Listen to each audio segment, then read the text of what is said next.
Well, there are news conferences and then there are news conferences. And President Trump made a lot of real news at his Mar-A-Lago meeting with the news media. Even the mainstream news media had to cover it as the wide-ranging, policy-making event that it was. And joining me now to talk about some of this is political commentator Eduardo Naret. Eduardo, we'll get into some of the policy in just a second.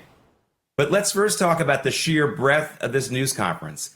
Welcome back to having a president who actually engages with the news media and the public for real. I mean, this actually had content. Absolutely. And that was the big takeaway for me, is watching a president who is sharp enough to go out and talk to the media and really the American public for an hour and a half. I mean, what a stark contrast to what we've seen the last 4 years, where you had Joe Biden, who couldn't even go. He didn't even go out. He refused to go out and talk to the media. And then those few instances that he did, because he had no other choice, let's say he was with a foreign leader or something, he couldn't even articulate. He couldn't even utter a sentence. I think one thing with Trump, too, that really impressed me is he seems sharper and more prepared even at times than he was on the campaign trail. That's not a knock on him. You know, campaigns can be very grueling. I'm sure he was exhausted, but he sounds ready to go. He sounds knowledgeable about what's going on in the world. And he sounds ready. He sounds measured. This is really Trump at his best. I don't think we've seen him going in this prepared before. And gosh, like you said, it's such a refreshing thing to hear a president who can articulate a clear and concise vision for what he wants to do at home, but also to our adversaries abroad. I mean, make no mistake, whereas Biden projected weakness around the world, Trump has already come in before taking office and is projecting his vision, a clear and concise one, and a strong United States ahead of his second term. Yeah, Eduardo, we can talk a lot about the policy topics that Trump's discussed, but let's focus on, something small like nuclear annihilation for laughs. Okay, but seriously, Trump did address Iran's nuclear facilities. I mean, this is a serious topic, and he schooled a journalist about reality in the process. Check it out. The idea of preemptive strikes against Iran's nuclear facilities. Against who? Against Iran's nuclear facilities. Well, I can't tell you that. I mean, it's a wonderful question, but am I going to do preemptive strikes? Why would I say that? Can you imagine if I said yes or no? You'd say, that was strange that he answered that question. Am I going to do preemptive strikes on Iran? Is that a serious question? How could I answer a question like that? Say it. Would you be in support of Israeli strikes on Iran? How could I tell you a thing like that now? It's just so you don't talk about that before something may or may not happen. You know, just I don't want to insult you. I just think it's just not something that I would ever answer having to do with there or any other place in the world. Eduardo, I love how we have to remind the news media that it's not smart to telegraph if we will or won't strike an enemy and when, but maybe he'll start getting smarter questions soon. But, you know, it was another, I think, sign to me that this was, again, a serious news conference. People who don't boast about something like this are more likely, I think, to be truthful or at least thinking about what they're doing. This is such a change from what we've seen for the last 4 years. Yeah, and this really, I think the problem with having Biden in office for our media, there are a lot of obvious issues that came with that. But one thing, as you kind of pointed out, is it dumbed down the media. I mean, when your president was covered the way Biden was, when they hid him behind the scenes the way they did, when they made these decisions and kept him from the media, it also sort of dumbed down the media in a certain way. They aren't used to asking smart questions. They aren't used to asking questions that will inform the American public because they haven't had to for the last 4 years. They just sort of reiterate what they want the public to know. And so when you have a question like that, I mean, it's true. What kind of question is, what are you going to do for Iran? I mean, I think some of these journalists are going in there saying, we want to come out of this press conference with Trump and know what his policies are and know what he's going to do. And whereas we had those reports that Biden was actually tipping off the Iranians as to certain strikes being made by the Israelis and certain allies in the region, Trump's not going to do that. He's not going to telegraph to our adversaries, to our enemies, where, when, and why we may hit them. So I think it's a stark change, a stark contrast, and hopefully, like you said, we'll get a sharper media and a media that really ups up their game to match the president in the Oval Office. I mean, I think news media should just watch old comedy routines. I remember an SNL sketch during the very first Gulf War where a reporter stands up, Colin Powell, the actor playing Colin Powell was doing a news conference, and a reporter stands up with a mask on and he says, "Sir, where are your troops? And can we count them?" I mean, it's just, what kind of ridiculous thing is that?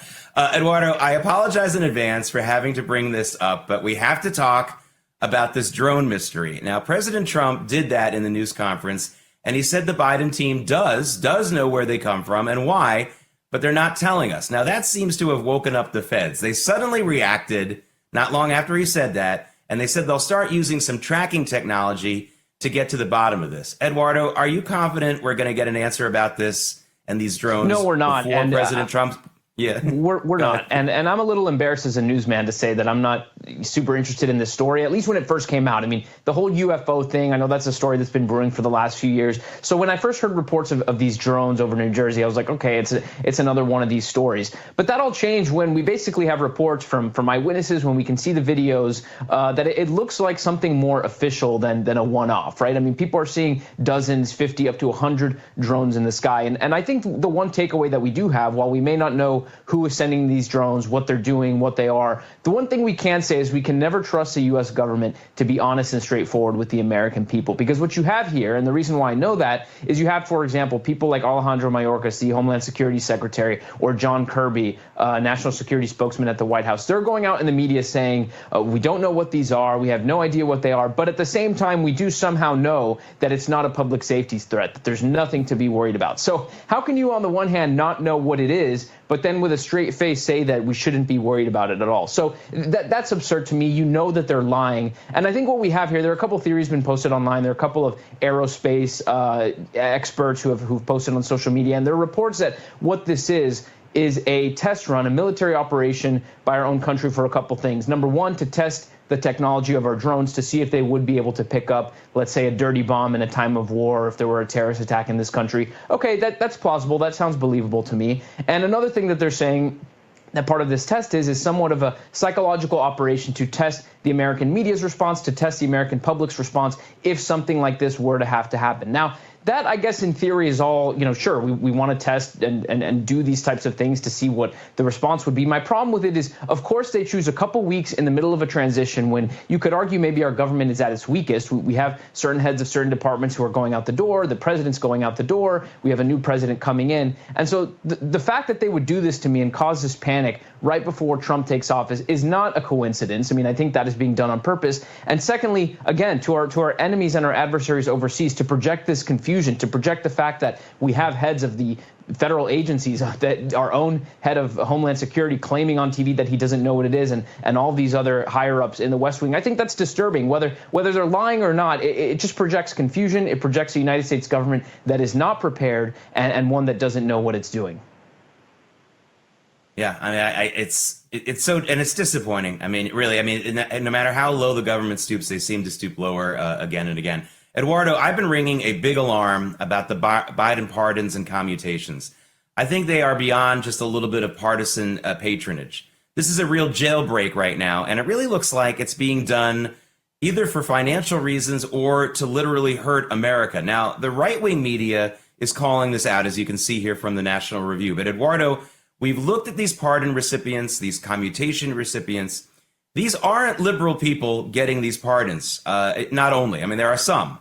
These are people who include those who are reviled by the left, by all sides. Eduardo, I think the people bringing these names to Joe Biden need to be investigated. I know the president really can't pay a price legally for them, but I think that there may be some liability here. This is too many names for Joe Biden just to have it in his head.